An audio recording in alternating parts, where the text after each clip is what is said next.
Hello friends, I am Advocate Rohit Mehra, practicing in Delhi District Court and Delhi High Court. Today I would like to discuss upon an alternate and very easier way than the bail to get yourself released at the earliest if arrested by the police officer without a warrant on the basis of the judgments of the Honorable Supreme Court and Honorable Delhi High Court.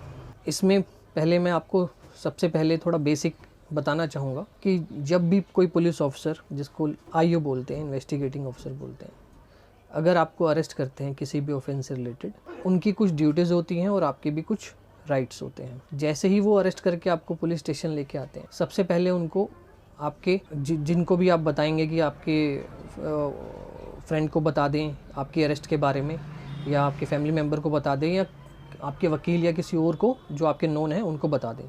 तो police officer का obligation है कि वो उनको आपकी arrest के बारे में बताएं कि आपको इस थाने में कहाँ किस जगह बंद रखा हुआ है, ताकि आपके किसी नोन को पता लग सके। और उसी मोमेंट पे आपका एक राइट है कि आप अपने ही चॉइस के एडवोकेट से बात करके उनको वो थाने में आके थोड़ा बहुत डिस्कस भी कर सकते हैं इंटेरोगेशन के दौरान, ज़्यादा नहीं, थोड़ा बहुत। और पुलिस की ड्यूटी होती है कि आपको ग्राउंड्स ऑफ अरेस्ट बताए इन डिटेल कि एक्चुअली में आपको किस ऑफेंस में किस वजह से आपने ऐसा क्या करा है कि आपको उस टाइम पे अरेस्ट करा गया है, किस ऑफेंस में, ठीक है ना। और वो रिटन में होना चाहिए, ठीक है। वो मैं आपको आगे बताऊंगा, जजमेंट्स में दिया हुआ है क्लियरली कि वो रिटन में ही होना चाहिए, आपको मिलना चाहिए। तो कुछ प्रोविज़न्स मैं आपको बता देता हूँ जो मैंने अभी डिस्कस करी हैं, राइट्स और ऑब्लिगेशन जो डिस्कस कर रहे हैं, ठीक है ना। सेक्शन 48 है BNSS का, भारतीय नागरिक सुरक्षा संहिता का, जो कि पहले सेक्शन 50A होता था CRPC का, जिसके अंदर पुलिस ऑफिसर पे ऑब्लिगेशन है कि वो जिनको अरेस्ट करके लाए हैं उनके किसी ना किसी फैमिली मेम्बर को जो भी एक्यूज्ड बताए उनको आपको उनको इंटीमेट करना है, ठीक है ना।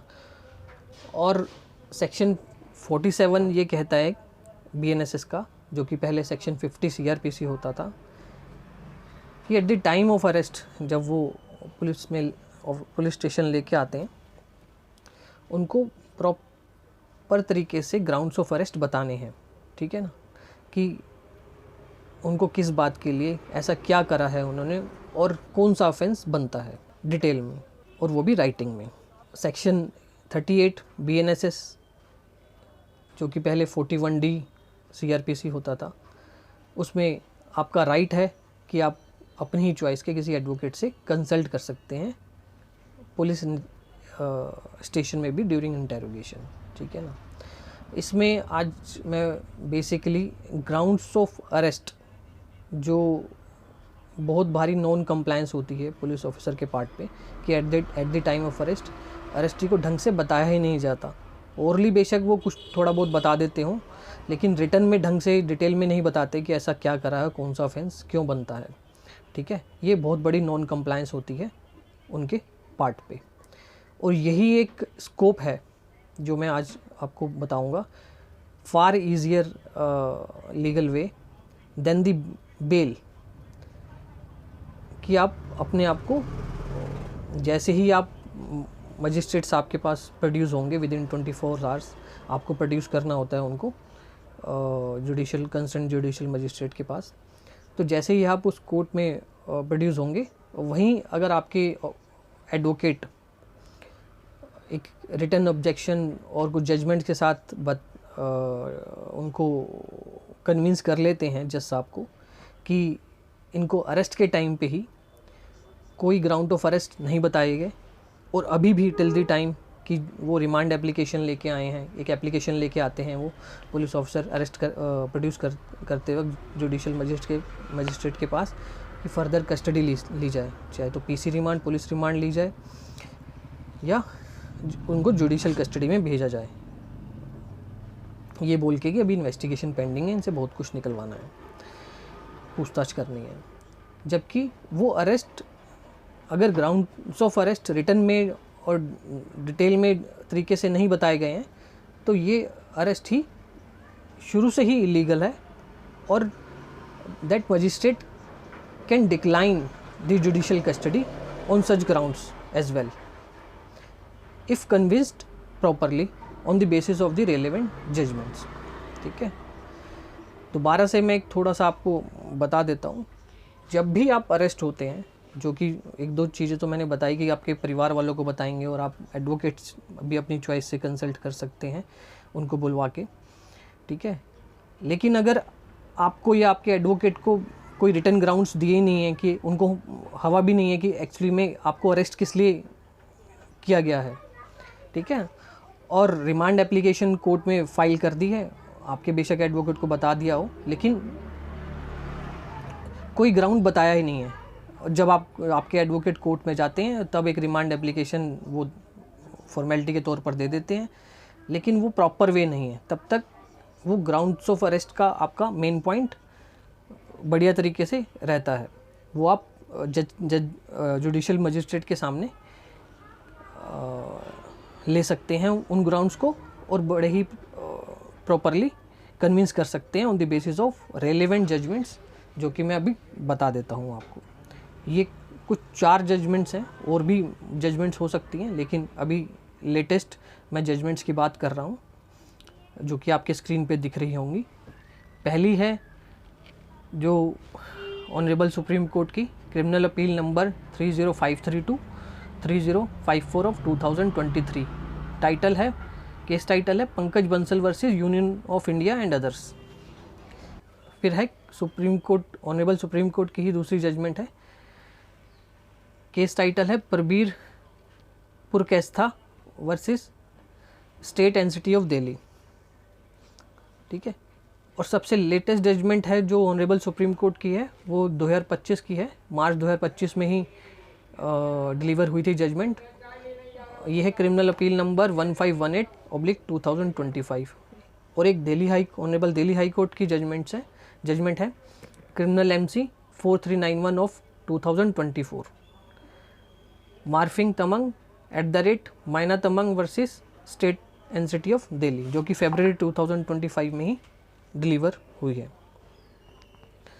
सो बेसिक मैंने आपको लगभग बता दिया है जो मैं सिंपल वर्ड्स में बता सकता था।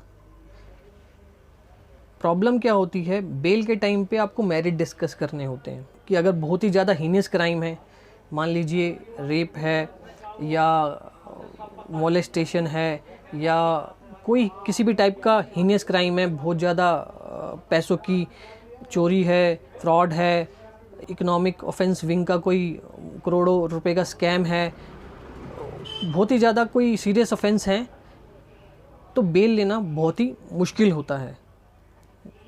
Even high court, supreme court भी जनरली बेल्स ग्रांट करती नहीं है इन केसेस में। आपने देखा होगा अरविंद केजरीवाल जी को, मनीष सिसोदिया जी को कितने दिन टाइम तक वो भी अरेस्ट रहे हैं।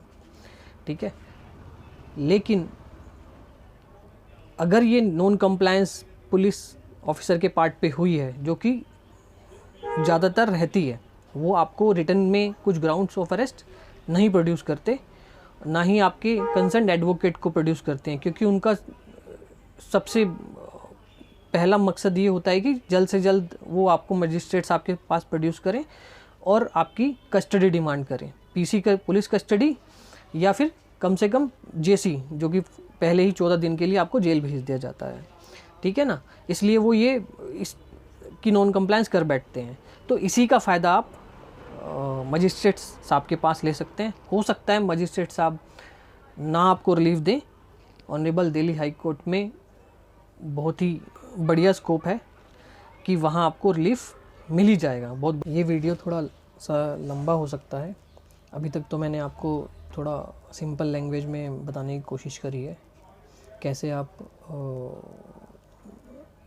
फार ईजियर वे से कैसे आप एक तरह का अपने आप को रिलीज़ करवा सकते हो लीगल वे में। अब मैं अगर आप को समझ में आ गया है तो आप फर्दर वीडियो छोड़ के जा सकते हैं। अगर आप इंटरेस्टेड हैं कि मैं आपको कुछ क्योंकि मैं अभी रेलेवेंट लीगल पैरास को दिखाऊंगा और कुछ पढ़ के भी बताऊंगा, ताकि आप और कन्विंस हो सकें कि ये सिर्फ मेरा बताना ही नहीं है, ये मैं जजमेंट्स के बेसिस पर आपको बता रहा हूँ और उनका फ़ायदा आप ले सकते हैं, ठीक है ना। और ये बहुत ज़रूरी है सबके लिए, क्योंकि कब भी नहीं पता कि आपको किस ऑफेंस में कब कोई अरेस्ट कर ले, ठीक है ना। तो पहली जजमेंट का केस टाइटल है, केस नंबर है, ये डायरी नंबर है इसका, diary number 42896 of 2023। Case title है Prabir Purkayastha versus state NGT of Delhi. ये ऑनरेबल सुप्रीम कोर्ट की जजमेंट है और ये डिलीवर हुई थी मई 2024 में। इसका पैरा नंबर 20 एक रेलेवेंट पैरा है, और भी पैराज हैं वो भी मैं पढ़ के बताऊंगा आपको स्क्रीन पे दिख रहा होगा पैरा नंबर 20। ये एक तरह का पूरी जजमेंट का एनालिसिस है धीरे धीरे।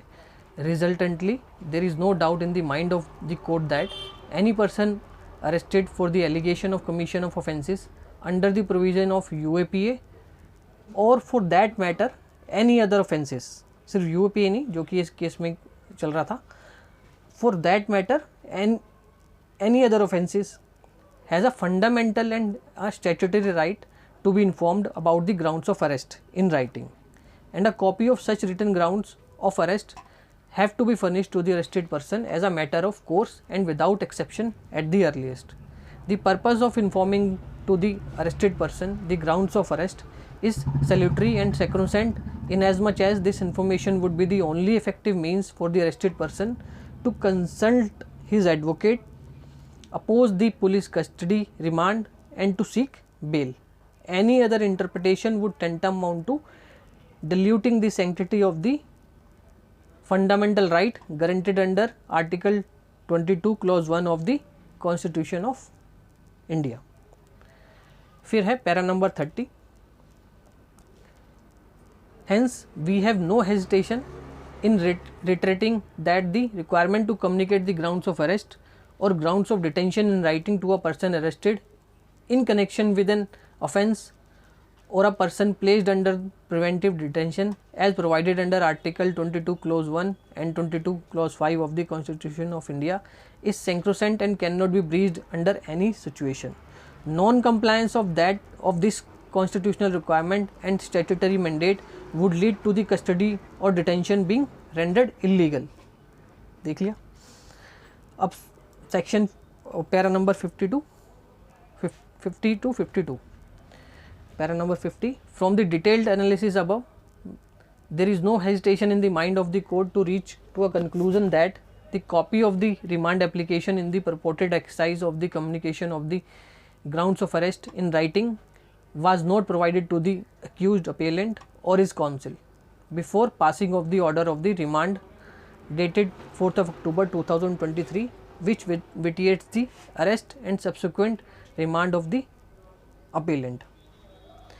As a result, para number 51, as a result the appellant is entitled to a direction for release from custody by applying the ratio of the earlier judgment in the case of Pankaj Bansal.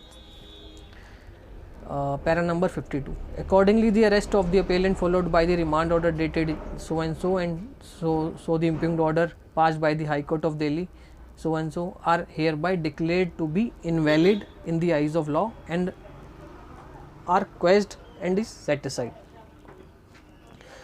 So ये relevant para है, आप पूरी judgement ढंग से पढ़ सकते हैं, ठीक है ना, जो कि आपको फिर इन पैरा से कनेक्ट करके आपको समझ में आएगा कि क्यों उन्होंने इनके अरेस्ट को इनवैलिड बताया और उनको रिलीज़ कर दिया उनकी कस्टडी से ऑनरेबल सुप्रीम कोर्ट ने, ठीक है जी। फिर मैं आपको एक और सुप्रीम कोर्ट की जजमेंट बताता हूँ जो कि लेटेस्ट है, मार्च 2025 की है, बहुत 3-4 पेजेस की है। इसमें बेसिकली उन्होंने कुछ 3 ग्राउंड लिए थे। एक उनका ग्राउंड था कि सेक्शन 41A का कंप्लायंस नहीं करा, कि उनको कोई नोटिस नहीं दिया, CRPC सेक्शन 41A का नोटिस नहीं दिया, और अपेलेंट जो भी अक्यूज्ड हैं उनको at the time of remand उनको सुना नहीं गया। और थर्ड था कि उन्होंने सेक्शन 50 ऑफ CRPC की नॉन कंप्लायंस की है, उनको कोई ग्राउंड्स ऑफ अरेस्ट प्रोवाइड नहीं करे गए as against the mere arrest memo. सिर्फ अरेस्ट मेमो प्रोवाइड किया गया, कोई ऐसा रिटन ग्राउंड प्रोवाइड नहीं करे गए। तो वो ऑनरेबल सुप्रीम कोर्ट की मैं पढ़ के बताता हूँ।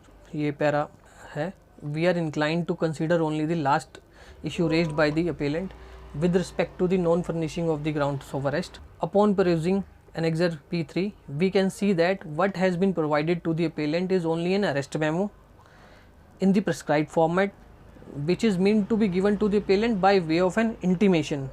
ठीक है ना? It has been filled up with the name of the appellant along with the place of arrest.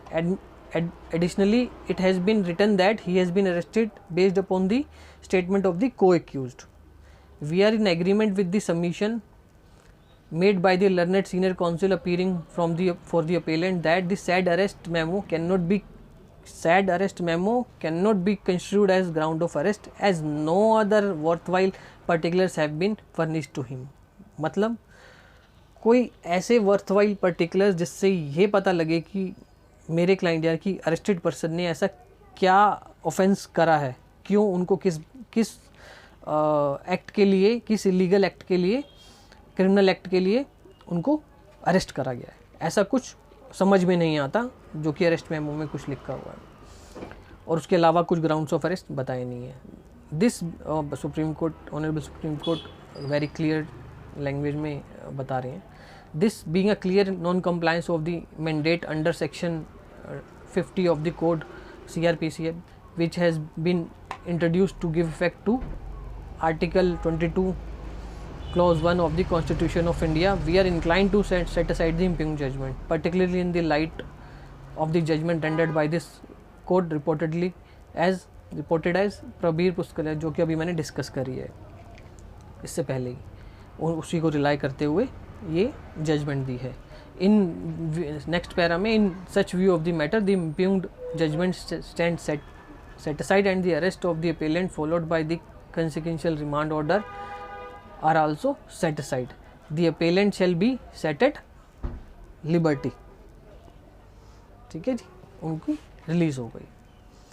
अब एक और जजमेंट है ऑनरेबल दिल्ली हाई कोर्ट की, जो कि फरवरी 2025 में ही डिलीवर हुई है। वही ऑनरेबल सुप्रीम कोर्ट की एक जजमेंट को फॉलो करते हुए, और भी जजमेंट को फॉलो करते हुए अरेस्ट इलीगल डिक्लेयर करा हुआ है और अरेस्टेड पर्सन को रिलीज़ कर दिया है। इसमें सेक्शन 50 ऑफ CRPC को बहुत अच्छे तरीके से एक्सप्लेन करा है, जो कि देखना चाहिए। इसका केस नंबर है क्रिमिनल MC 4931। केस टाइटल है मार्फिंग तमंग @ मायना Tamang versus state and city of Delhi. Relevant para है पैरा नंबर 30.7 एंड 30.8। 30.7 की थर्ड लाइन से this court would further hold that the word forthwith appearing in section 50 CRPC mandates the arresting officer to serve upon an arrestee the grounds of arrest simultaneously with the issuance or as part of the arrest memo। या तो arrest memo के अंदर ही detail में डाल दें और वो arrest memo return में दे दें हार्ड कॉपी फॉर्म में, या अलग से ग्राउंड्स ऑफ अरेस्ट दें। 30 number 30.8 there is a reason why the above interpretation of the word forthwith is the only interpretation that is in consonance with the constitutional mandate that a person cannot be deprived of his liberty mechanically or needlessly, and the reason is that though a person may be detained for inquiry or interrogation, it is only when an IO forms an opinion that there are some justifiable grounds to arrest a person that it would place the person under arrest. Once the grounds for requiring a person's arrest have been formulated in the investigating officer's mind, there can possibly be no reason why those grounds cannot be reduced into writing and communicated to the person simultaneously at the time of arrest. Para number 31, In the light of the above, without addressing the controversy as to the whether the petitioner stood deprived of his liberty once he reached the police station at this and this time on this and this date, there can be no contest that the petitioner was formally arrested when the arrest memo was issued to him.